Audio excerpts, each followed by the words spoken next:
If you haven't heard Parcast's newest show, Extraterrestrial, you need to check it out right away. Extraterrestrial explores tales of alien encounters. Millions of people claim to have seen alien life, but there's very little evidence to support it. Are we really alone in the universe? Search for and subscribe to Extraterrestrial wherever you listen to podcasts. And please don't forget to rate and review. Due to the graphic nature of this cult's crimes, listener discretion is advised. This episode includes discussions of murder, pedophilia, sexual abuse, and assault that some people may find offensive. We advise extreme caution for children under 13. You're a devout Christian parent who's moved your entire family to a secluded compound to be closer to the man who you believe to be Christ incarnate. This man offers spiritual fulfillment and validation for all your beliefs. On this land, away from the chaos of the outside world, you and your family live a simple life that has one purpose: to worship God. The man chooses your teenage daughter to come live with him. She has been selected by God to engage in a deeper spiritual commitment in his home. Your daughter is 12. The man is in his late 40s. 9 other girls have been selected for this spiritual duty. There is a bonding ceremony in which all the girls essentially become spiritually married to this man. After the ceremony, the man pulls you aside.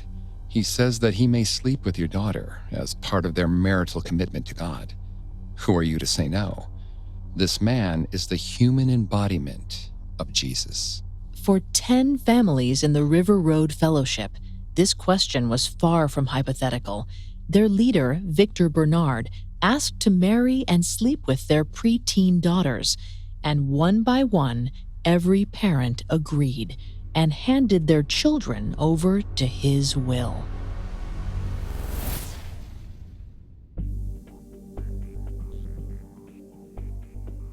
Hi, I'm Greg Polson. And I'm Vanessa Richardson. This is Cults on the Parcast Network. Today, we take a look at Victor Barnard and his hidden rural sect, the River Road Fellowship. You can listen to previous episodes of Cults, as well as all of Parcast's other shows, wherever you listen to podcasts. A new episode comes out every Tuesday. A lot of you have asked how you can help support us. The best way to do that is to leave a 5-star review. You can also find us on Facebook and Instagram at Parcast, and on Twitter at Parcast Network.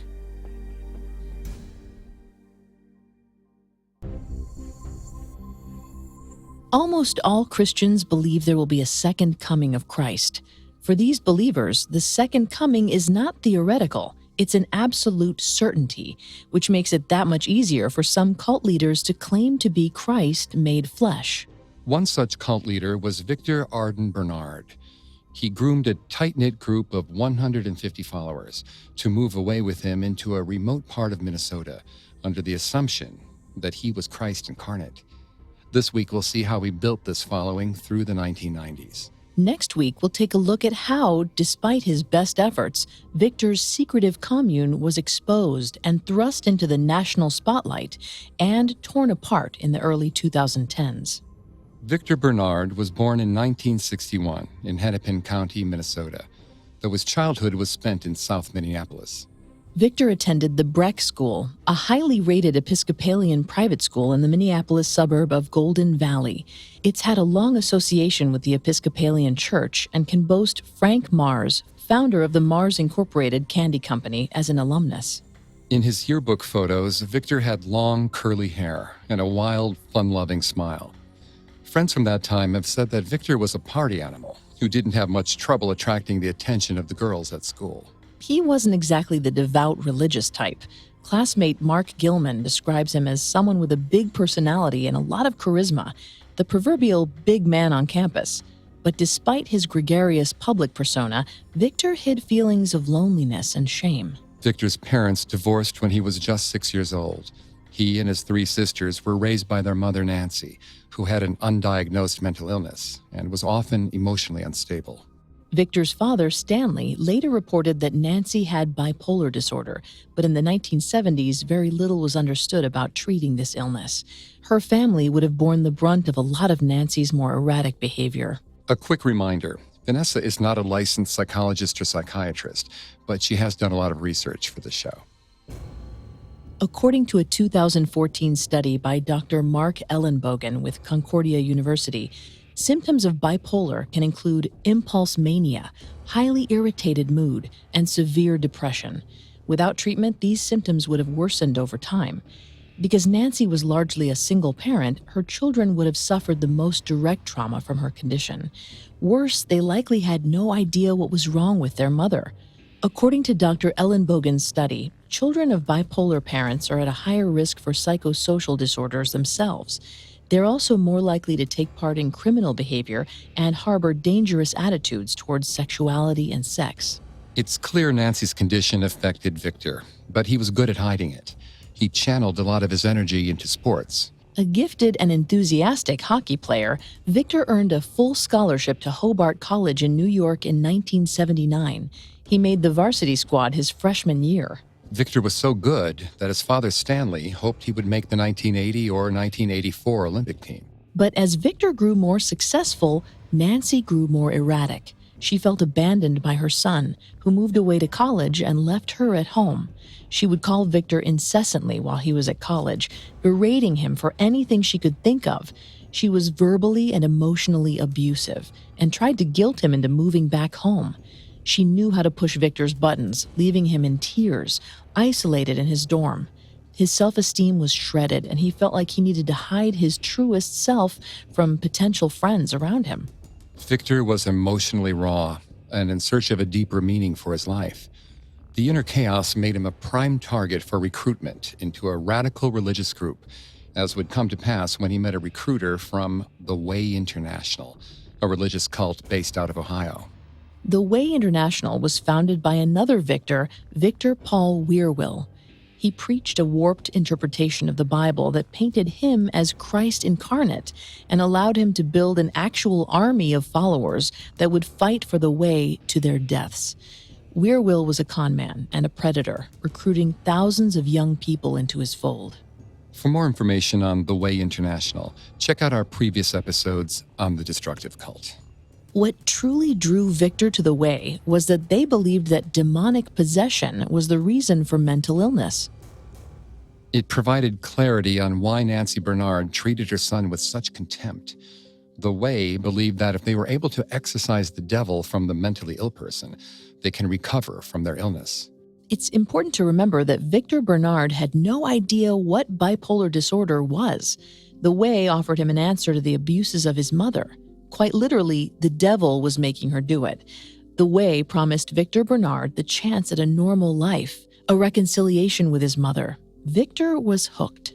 The Way were fastidious recruiters. Gaining new members was a big priority for them. They used a fairly common method called love bombing.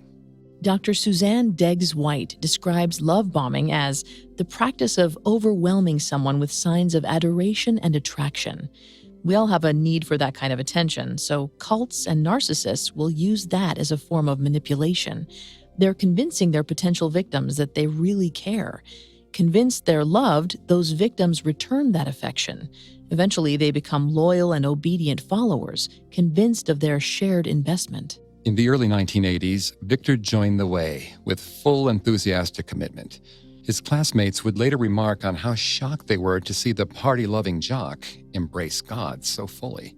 Part of what made The Way International so dangerous was that its leader, Victor Wierwille, made himself God. To his Christian followers, the Word of God was seen as absolute truth, which made his word above question. According to Rick Ross, cult expert and intervention specialist, that call for obedience is one of the warning signs of a dangerous cult leader. And unfortunately, Victor Barnard would take a page out of Wierwille's book as he created his own following in years to come. In the early 1980s, Victor gave up his hockey scholarship and dropped out of Hobart College. Then he traveled to The Way College in Emporia, Kansas, to better study his new religion. The move left Victor's friends and family shocked and utterly confused. Victor's father didn't say anything at the time, but later remembered this incident, quote, when the problem started. Victor immersed himself in The Way. He tried to recruit friends and family members. If they weren't interested, he discarded them from his life. He attempted to recruit high school classmate Mark Gilman into the Way. Gilman wasn't interested, and Victor never spoke to him again. Victor went to work on recruiting another friend of his. This time, it was an ex-girlfriend from high school. We've given her the moniker Mary. Mary told the Minneapolis Star-Tribune that Victor had been, quote, really pumped about the Way, end quote. Victor would constantly regale her with tales of how amazing the Way was and how it could solve all her problems. He badgered her into signing up for a series of classes put on by the Way International. According to Mary, Victor was not only charming, but very persistent. He would call her throughout the day and late into the evening. Victor would extol the virtues of these classes late into the night, robbing Mary of sleep. According to studies done at the University of Wales, Swansea, sleep deprivation can make a person much more prone to persuasion. Victor eventually wore Mary down. Mary agreed not only to sign up for the classes, but to sign over a whole paycheck to pay for them. Despite being somewhat overbearing, Mary described Victor as sweet. It's possible he appealed to her sensitive side. It's also possible she was agreeing to get him to ease up on the late-night phone calls. It's likely she didn't realize she was joining a cult. Luckily, Mary's family caught wind of the scheme and did not want a single cent more going toward the Way. Her father and brother showed up with Mary to the first class to demand a refund. This enraged Victor, who unleashed verbal fury on Mary's family, yelling at them until they left the class, sans refund. It was a telling reaction, and Mary was glad to have escaped the Way. Victor's violent temper was triggered by having his authority undermined. This was the first documented example of such a reaction, but it would prove to be far from the last. Mary's story also marks the first time that Victor would try to control someone of the opposite sex, though that would also become a pattern as his own cult formed. In 1983, Victor joined the Way Corps, the cult's 4-year leadership training program. He learned all manner of leadership techniques and practices, all the way down to the minute details, like the proper way to shake hands. Carl Kaler was a classmate of Victor's in the Way Corps. He would later break from the Way and write an exposé called The Cult That Snapped. In it, he described Victor as a mellow character, not particularly charismatic, but nevertheless popular with the ladies. Victor was a heartthrob. He had the rugged good looks of a young Robert Redford. He was soft-spoken with a wide smile that women would happily return. This made him an ideal recruiter for the Way International. But as he learned how to bring unsuspecting women into the fold, he would also learn how to manipulate them for his own gain. To him, nothing about a woman was off limits. He just had to know which lie to tell to get exactly what he wanted. We'll learn more about those lies in just a moment. Now, back to the story. In 1981, 20-year-old Victor Barnard had given up hockey when he joined the Way. But there was one activity he didn't have to sacrifice: women. Founder Victor Wierwille twisted biblical passages to justify philandering. King David could not be accused of adultery because all women in his kingdom belonged to him. This analogy was applied to the leaders of the Way. This passage had a profound impact on Victor Barnard. As we saw with Mary, Victor already had no compunction about manipulating women for his own ends. The Way's attitude towards women fit nicely into Victor's worldview. When Victor was in his early 20s, he hit it off with Stephanie Sorrow, an assistant to Victor Wierwille himself, and devout member of the Way. The two quickly fell in love and married in the summer of 1986. Stephanie was a true believer, which is precisely what Victor liked about her. For him, it was important that his partner share his beliefs so that she would never question them, specifically the part about adultery. Time would prove that of all Victor's beliefs, this was one he held most dear. On May 20th, 1985, Victor Wierwille passed away of natural causes. This caused the group to splinter under new leadership. In his book, Carl Kaler discusses members who branched out to form organizations of their own, Victor Barnard included. In 1990, Victor relocated to his home state of Minnesota and settled along River Road in Rush City. Despite the name, Rush City was a small rural town situated in a remote region between Minneapolis and Duluth. The town had a population of a few thousand. Victor had the opportunity to start anew with relative anonymity in a region he was familiar with. Victor stayed in touch with former members of the Way International. He was slowly assuring them that he was building a new path to righteousness. Remember, these former members were lost. They shunned the views of mainstream Christianity, so they weren't sure where to turn. Victor appeared to be a safe island for those lost in the spiritual sea. Victor empowered them with strength and resolve. He gave them answers that they once sought from Weirwill. Throughout the late 80s and early 90s, Victor would give sermons around the Twin Cities, slowly building a following. As he grew little groups of potential cult members, he also grew his family. Over these years, Stephanie gave birth to 4 sons, all of whom Victor showered with love. Eventually, in 1992, Victor joined a prayer group known as Twig and easily slipped into a leadership role. He would control the communal activities of the group and eventually rename it the River Road Fellowship. From there, he decided to test just how much power he had over his new groupies. 12-year-old Jessica Morcom and her family attended Victor's weekly Bible study, now known as River Road Fellowship. Jessica describes 32-year-old Victor as commanding and charismatic. Members either loved or feared him, but nobody challenged his authority. Former member Kayla Backman has since said that Victor imposed restrictive rules on the River Road Fellowship. He would restrict worship to only his home. He had to approve what media people consumed. Members were not allowed to use the word awesome because only God was awesome. These rules allowed Victor to control his members. He decided what they could consume so his message could take more bandwidth.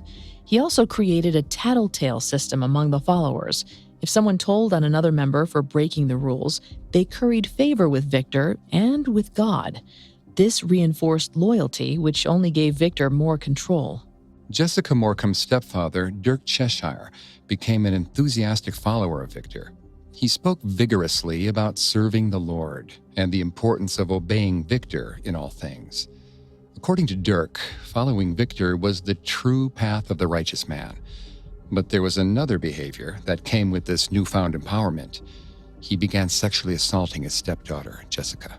We need to be clear that we have no evidence of Victor directing Dirk to commit these heinous acts. However, Jessica describes her stepfather, Dirk, becoming more controlling of her behavior once Victor was in charge. He would punish her for how she spoke about God and bombard her with emotional abuse to go along with the physical assault. In 1994, Jessica told her mother about the sexual assaults. Her mother went straight to the police. Dirk was arrested, and he pled guilty to criminal sexual conduct. Jessica showed up at his sentencing hearing to testify, but there was someone there to defend her stepfather, Victor Barnard. Victor took the stand as a character witness for the confessed child molester. Victor also confronted Jessica, imploring the girl to forgive Dirk. Jessica was horrified. She couldn't believe this powerful man of God had come to the defense of the man who attacked her. It got worse. The punishment Dirk received for molesting his teenage stepdaughter was a mere 4 months in jail.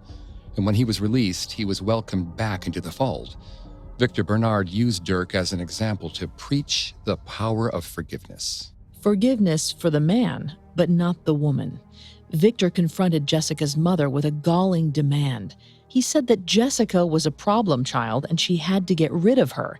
Not get rid of her as in leave the fellowship, but to actually disown her. Because Jessica refused to forgive Dirk at his request, Victor likely saw her as a threat to his leadership. He needed her out of the picture completely. Jessica's mother did not heed Victor's instructions. They both soon left his flock. Investigative reporters in Minnesota would later find 3 instances in which Victor tried to get a family to give up their children or put them up for adoption. No records indicate that Victor was ever successful at this. This was an incredible demand, likely designed to test how far followers would go for him. It's a stunning demand telling a parent to give up their own children, and it cost Victor otherwise loyal followers. Kayla Backman's mother was among those propositioned, and she was outraged by the request. She immediately pulled the family from the group. However, it's not always easy to up and leave a cult. It wasn't long before Victor was knocking on the Backmans' door. Kayla recalls Victor standing on her stoop, demanding to know why they wanted to leave the fellowship. None of their answers are satisfactory. He criticized and chastised them to the point of harassment. Like with his ex-girlfriend Mary, Victor lashed out at the family who had questioned his authority. Victor's followers would call the house and tell them if they did not return, they would die, like Ananias and Sapphira, a couple from the Bible who fell dead when lying to St. Peter about money. Kayla's family escaped, but the threats stayed with her family. They didn't know how far Victor would go to get them back into the fold. Kayla said that it took years for her mother to feel safe, to feel as if Victor had finally forgotten about them. This was likely Victor's early attempts at mind control. According to psychologist Dr. Margaret Singer, cult leaders will use their ideology to place enormous social and psychological pressures on their followers. This will decrease reasonable objection and make the follower more susceptible to suggestion. Victor was seemingly hard at work perfecting this skill. Jessica Morecambe's case did not gain much local attention in Rush City, but even the pinprick of spotlight spooked Victor as he tried to stabilize his operation. In 1996, the River Road Fellowship set up a permanent home. They purchased an 85-acre camp in the nearby town of Finlayson. It cost $575,000, likely raised by member donations. Since Victor's followers considered him the shepherd of the Lord, he christened the new home Shepherd's Camp. Finlayson was much smaller than Rush City. Fewer than 200 people lived there. Victor and his few dozen followers moving into the town was nothing short of a population boom. The camp itself was even more remote. It was nestled by a lake in a wooded area along a dirt road. The brutal Minnesota winters made it even more difficult to access. It's not an exaggeration to say that Shepherd's Camp was in the middle of nowhere. Victor Barnard was building his own paradise in a place no one would ever look for it. The fellowship members created a self-sustaining community around Shepherd's Camp. Members lived in modest homes, with the camp serving as the communal center of activity. There was a central chapel for church services. They farmed livestock and crops for themselves. They made their own clothing. There was no outside media, like TV or radio. They cut off as much influence of the outside world as they could. It was like a Middle America version of Jonestown. There, Jim Jones cut off his People's Temple followers from the world at large and bombarded them with his message constantly, quite literally on a loudspeaker that would run 24 hours a day. Soon, Jones's followers were mindless drones. Victor didn't have loudspeakers, but his sermons and teachings created a similar grip on his followers. Victor's sermons would use biblical interpretation to paint a black and white, good and evil view of the world. The camp was filled with prayer books written by him and audio tapes of his sermons, which talked about God and Jesus Christ as being the only good in the world. Everything else was evil, influenced by the devil. Disobeying Victor was the same as disobeying God.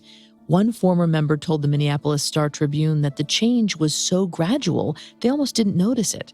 This shows how much Victor had mastered exerting control.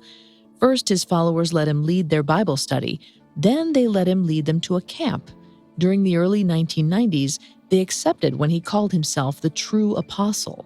Over the next few years, many looked at him as Christ in the flesh, or the closest thing to it. It was a progression that felt natural and organic. Victor presented his message with such surety that left little room for doubt in the minds of yearning believers. Victor told his followers that God spoke to him regularly, that the orders he gave them came directly from God himself. Therefore, Victor's voice was the voice of God. His followers believed him and obeyed. This was the key to Victor's control over his flock. By the mid-1990s, he was more than a preacher. He was Christ incarnate. He was God made flesh. To go against him was to risk eternal damnation. To cross him would be to go against everything they believed in. To disobey him was to become evil. Armed with this divine authority, Victor turned his recruitment efforts to the former Way International members he was still in touch with. He traveled to nearby states, bringing the message of salvation at Shepherd's Camp. He was ready to transition from Bible study preacher to a full-blown prophet, made infallible by the Word of God. We'll see how Victor wields his newfound power after this. Have you ever had an alien encounter, Vanessa? I haven't, or I don't think I have, unless my memory has been wiped clean. So you're interested in extraterrestrial life? I'm definitely curious about it. The existence of extraterrestrial life has captured our collective imaginations for generations. Those who claim to have had encounters certainly believe what they saw, even if they have no proof. That's why the Parcast Network is exploring these stories in a new show, Extraterrestrial. They'll analyze possible scientific explanations and determine what really may have happened. You can listen to the first episode on the 1961 abduction of Barney and Betty Hill right now. Look for upcoming episodes spotlighting reptilian humanoids, Roswell, and the 1977 UFO invasion in Fort Benning, Georgia. New episodes of Extraterrestrial come out every Tuesday. Be sure to search for and subscribe to Extraterrestrial wherever you listen to podcasts. And please, don't forget to rate and review. Now, back to the story. In 1996, Victor Barnard set up a permanent home for the River Road Fellowship at a remote camp in Minnesota called Shepherd's Camp. He then reached out to former Way International members to join him and fill in his ranks. Just because the Way International fell apart doesn't mean the needs of the former members did as well. A team of psychiatrists from Harvard and Berkeley were interviewed by the New York Times in 1982 during the height of the Way International. They talked about the lasting damage of the brainwashing of cults and the emotional vulnerability of people who join cults. Those things are not cured just because the cult disappears or collapses. People who have been conditioned into cults tend to seek out that environment in other forms long after their cult breaks apart. Victor would meet with former Way International members in their homes, using many of the same recruiting tips that had been used to indoctrinate these people in the first place. Lindsay Turnambi's parents were former ministers within the Way International. Victor paid the Turnambi family a visit at their Pennsylvania home in 1996. He told them of Shepherd's Camp and the sense of community. Lindsay described Victor as someone that would make anyone stop and listen. He certainly had the attention of her parents. They decided to take the family on a pilgrimage to Shepherd's Camp in April of 1997. The setting was idyllic. Lush farmlands, grazing animals, families working together in harmony. Lindsay's family greeted Shepherd's Camp like a long-lost Eden. Lindsay and her family would make 4 more visits over the next year. They couldn't stay away, and Victor didn't want them to. One day in 1998, Victor flew to Pennsylvania to meet with Lindsay's family and several other fellowship families who were living there. He set down a strict ultimatum. He said that God had told him to stop splitting his time between true believers in Minnesota and the false believers who lived outside the state. If any followers wanted to prove their worth, they had to join Victor and the River Road Fellowship at Shepherd's Camp. Almost overnight, Lindsay's parents decided that the family must make the move. They were resolute. Like the followers in Minnesota, they believed Victor to be Christ in the flesh. The path to salvation ran through Shepherd's Camp. The way of life they knew was abandoned, and soon they were headed back to Minnesota for good. Lindsay's parents were seeking Christ's love. Victor convinced them the only way to get that love was to fully commit to him. The more they committed to him, the more Christ would love them. They sold their house and most of their belongings. Victor taught them that material goods wouldn't help them at the camp. They needed to be free of the secular trappings of the modern world. They also needed to be free of reminders of the life they were leaving behind. Victor didn't want them to get homesick for life away from the camp. He needed them fully engaged and focused on the task at hand. Lindsay recalled her mother being very excited about the relocation. Her mother would talk about wearing her wedding dress, as this move was another union with God. After all, Victor taught them that the church was the bride of Christ. This may be the most symbolic example of the commitment they were making to Victor. They weren't marrying into the fellowship. They were marrying the fellowship itself. Joining Victor wasn't just a move across state lines. It was a union sanctified by God. They weren't just leaving Pennsylvania. They were cutting themselves off from the rest of the world. Remember, no outside media of any kind, although there was minimal contact with nearby communities. The fellowship operated several small businesses, like pottery making and house cleaning services, to earn money. The fellowship had a modest overhead, but needed minimal funding nonetheless. As a local, Victor knew how to navigate local ordinances and municipalities to ensure their operations didn't come under any scrutiny. While there were no illegalities to these businesses, Victor wanted no extra attention from law enforcement, the IRS, or anyone in the outside world. There's not too much known about Victor's family life. Lindsay once reported that Victor lived in one house while Stephanie and the children lived in another house, and that on the whole, they seemed like an atypical family unit. But beyond that, there's little known about their relationship. One thing we can infer is that Stephanie and their sons were as obedient as the rest of the flock. There's no reason for us to believe they were free from Victor's hold. Remember, she was a fervent believer of Victor Weirwill and the Way, the roots of her husband's practices. For his believers, this was paradise. They lived in their own commune under the protective watch of Victor, a manifestation of Jesus Christ. They wanted for nothing. Victor's sermons, however, were forceful, even frightening. They were filled with proverbial fire and brimstone. He told his flock that the devil was in every corner of the world they left behind.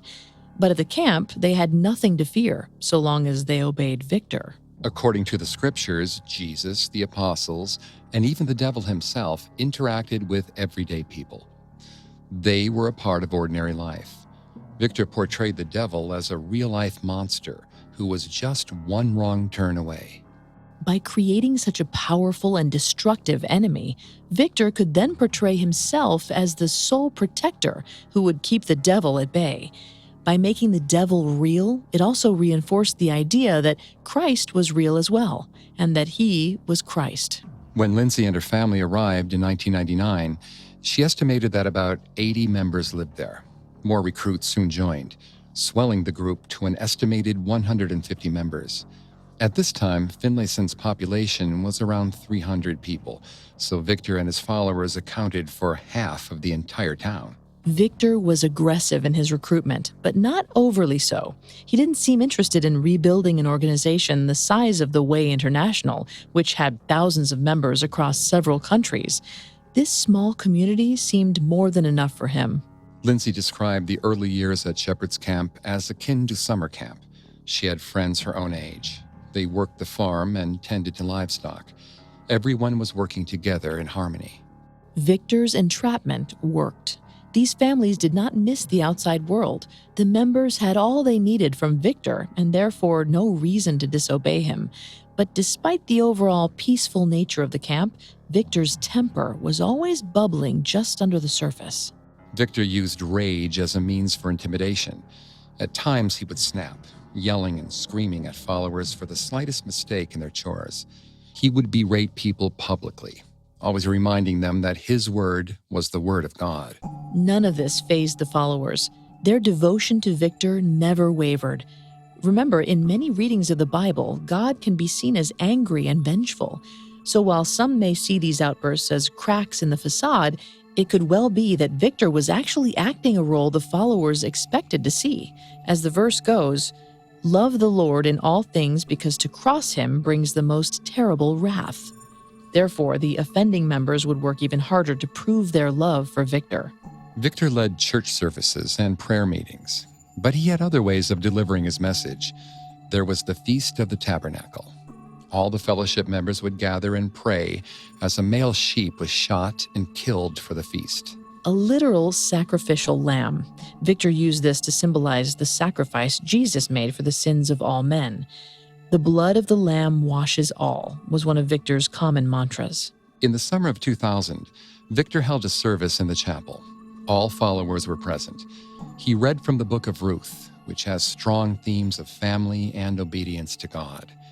Victor claimed God spoke to him about the sacrifices written about in the Old Testament. God told him to reenact these sacrifices within the camp. As such, 10 firstborn girls from the camp would be selected to be his maidens as a sort of spiritual sacrifice. They would live with Victor at his house in Shepherd's Camp, serving the Lord in total commitment. The implication was that they would perform household duties so that Victor would have a closer communion with God. The maidens, in turn, would be seen as very special for aiding in these domestics. Victor read off the names of the 10 girls chosen.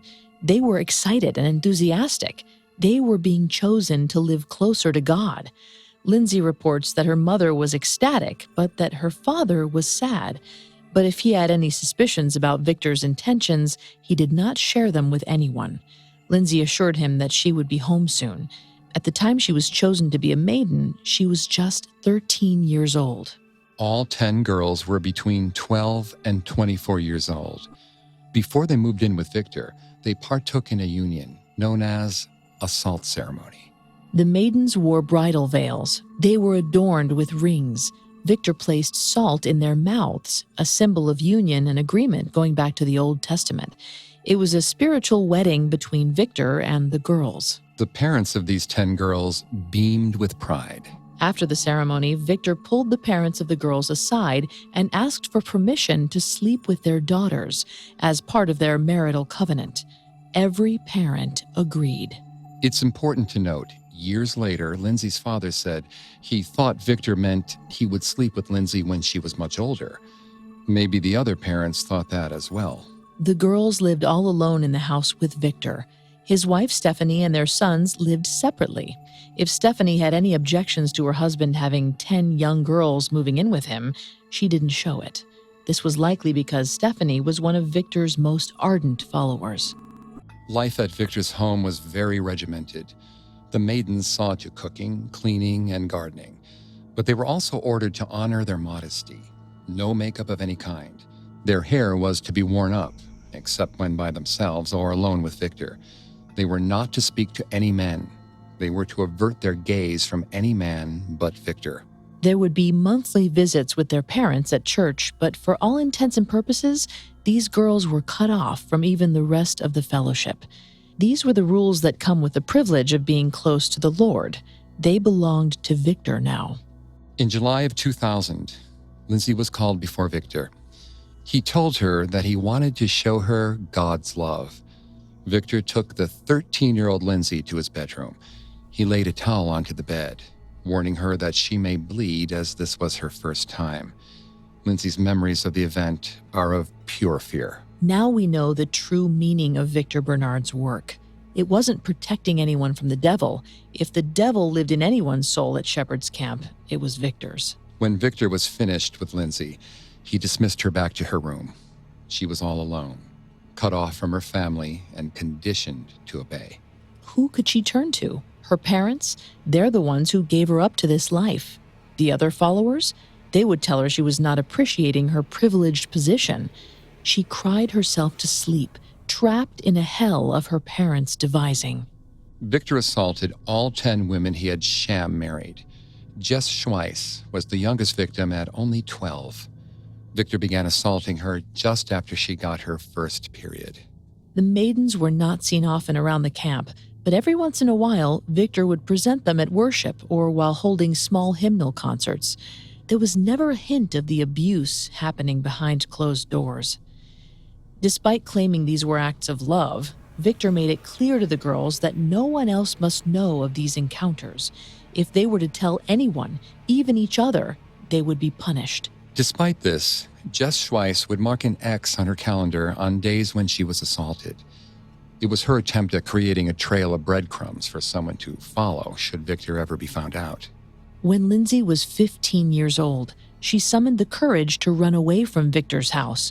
She escaped back to her parents' residence a few miles away, but she wasn't welcomed by protective parents. Instead, she was showered with disappointment. How in the world could she run away from the true apostle of God? Lindsay did not get a chance to tell her story about Victor's assaults. Victor visited his wayward maiden and promised her eternal damnation if she did not return. Seeing no other choice, Lindsay moved back in with Victor. This really hammers home the invisible fortress that Victor built. Lindsay was in a remote rural backwater where not even her own parents believed her. She had nowhere to run. If her parents brought her back to Victor, wouldn't everyone else? Early the next year, one of Lindsay's aunts decided to visit the family in their communal new home. She was shocked to find that she was not allowed to see Lindsay at all. The aunt sensed something was very wrong at the camp. She could see that the people were under a spell of some kind, and while she didn't know exactly what was happening, She knew she didn't like it. Fearing for her niece's safety, the aunt and her husband called the Pine County Sheriff's Department to pay a visit to the River Road Fellowship. Police cars pulled up the long road to Shepherd's Camp to investigate. Victor Barnard was now face to face with law enforcement. The sheriff's department were welcomed to the camp. The members told them that they were there of their own free will. With no complaint coming from within the camp, nor with any evidence of wrongdoing occurring, the sheriff's department drove away. And so the maidens would stay with Victor for years, trapped. They were cut off from the rest of the world. Their parents worshipped the man who was destroying their lives. From the ashes of the Way International, Victor had succeeded in building his own private Eden. He had complete control. There were no limits to how he could manipulate the followers at Shepherd's Camp for his own ends.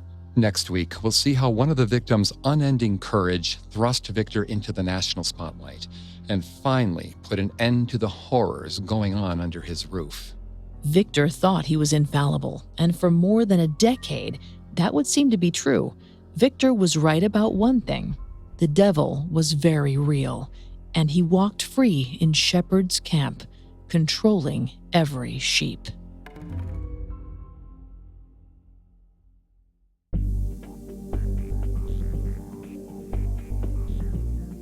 Thanks again for tuning in to Cults. We'll be back with another episode next Tuesday. Some of you have asked how you can help the show.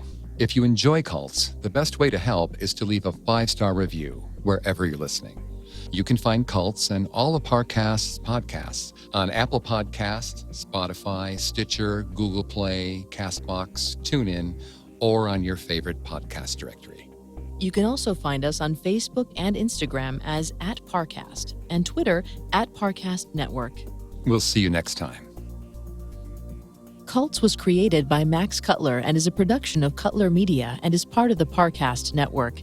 It is produced by Max and Ron Cutler, sound design by Russell Nash, with production assistance by Ron Shapiro and Paul Mahler. Additional production assistance by Maggie Admire and Carly Madden. Cults is written by Tim Davis and stars Greg Polson and Vanessa Richardson. Don't forget to listen to the Parcast Network's newest show, Extraterrestrial, which explores tales of alien encounters. If you enjoy shows about paranormal events, then you should definitely check out Extraterrestrial, where they aim to answer the question, are we really alone in the universe? Be sure to search for and subscribe to Extraterrestrial wherever you listen to podcasts. And please don't forget to rate and review.